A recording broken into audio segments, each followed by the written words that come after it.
दोस्तों, आज की इस वीडियो में हम आपको बताएंगे कि कर्मा वापस लौट कर जरूर आता है।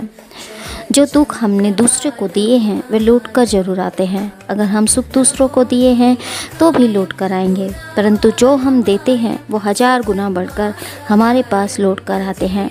अगर हमने किसी को दुख दिया है तो वो 1000 गुना बढ़कर हमें मिलेगा। वहीं अगर हमने किसी को सुख दिया है तो भी वह 1000 गुना बढ़कर हमें मिलेगा। यानी जैसा हम बोते हैं वैसा ही हम पाते हैं। तो दोस्तों, हम बस यही कह सकते हैं कि अगर किसी को कुछ देना ही है तो हो सके तो सुख देना। अगर ना दे पा रहे हो तो दुख कभी किसी को मत देना। आजकल हमारे समाज में या हमारे आसपास बहुत देखने को मिलता है, यहाँ तक कि परिवारों में भी भाई भाई को दुख पहुँचा रहा है सिर्फ धन संपत्ति के लिए। एक दूसरे को नुकसान पहुँचा रहा है, मार रहा है, मर्डर तक कर देते हैं।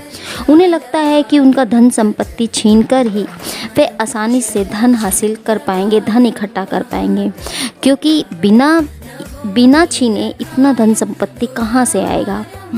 क्योंकि जब वो अपनी उनसे धन संपत्ति छीनेगा तभी धन इकट्ठा कर पाएगा, और जब उसे वो धन संपदा मिल जाती है तो वो उसका सुख भोगता है और दूसरों को वो उसका चाहे भाई ही क्यों ना हो उसे अनायास बहुत बड़ा दुख दे देता है। क्या जो सुख उसने उसे छीन कर प्राप्त किया है वो ज़्यादा समय तक सुखी रह सकता है? एक्चुअल में वो सुख तो थोड़े टाइम का ही है, और उसके जो दुख उसने दूसरे को दिए हैं उसके परिणाम या दुष्परिणाम उसने अनंत समय तक भोगना ही होगा, क्योंकि कर्मा लौट कर जरूर आता है। जो दुख आपने अपने सुख के लिए दूसरे को दिए हैं उससे कहीं ज़्यादा दुख आपको भोगना होगा। उसके दुष्परिणाम से वह वंचित नहीं रह सकता। सो दोस्तों, दुख नहीं सुख बांटो। यहाँ मैं स्पिरिचुअल जर्नी की बात करती हूँ तो इस नज़रिए से भी आपको बताती हूँ।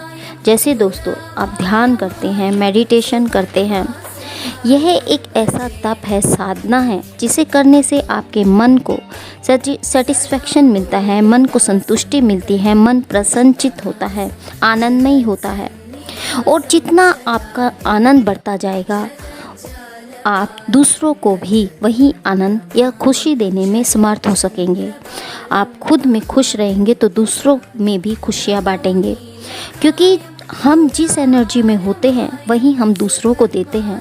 अगर हम सुखी हैं तो दूसरों को हम सुख देंगे, और अगर हम दुखी हैं तो वही दूसरों को भी हम दुख ही बांट रहे होते हैं।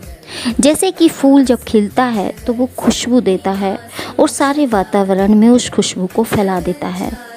भगवान बुद्ध भी कहते हैं कि अगर उन्हें धन और ध्यान में कुछ चुनना पड़े तो ध्यान को चुनना, क्योंकि धन तो मिथ्या है, जिसे कोई भी छीन भी सकता है, चोरी कर सकता है। धन के लिए लोग एक दूसरे का मर्डर तक कर देते हैं, बट ध्यान एक ऐसा धन है जिसे कोई नहीं छीन सकता, कोई उसे चुरा नहीं सकता।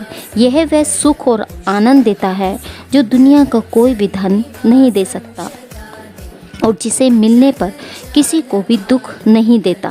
क्योंकि अगर एक पर्सन को ऊंचा उठना है या उसको कोई ऊंचा पद प्राप्त करना है तो उसे बहुत लोगों को दुख देना पड़ता है, क्योंकि कोई ना कोई उससे दुखी जरूर होगा। भगवान बुद्ध कहते हैं कि ऐसा कोई कार्य ना करें जिसे करने से दूसरों को दुख मिले। हम दुनिया में आए ही हैं आनंद के लिए, क्योंकि हम दूसरों को दुख देकर सुखी हासिल नहीं कर सकते।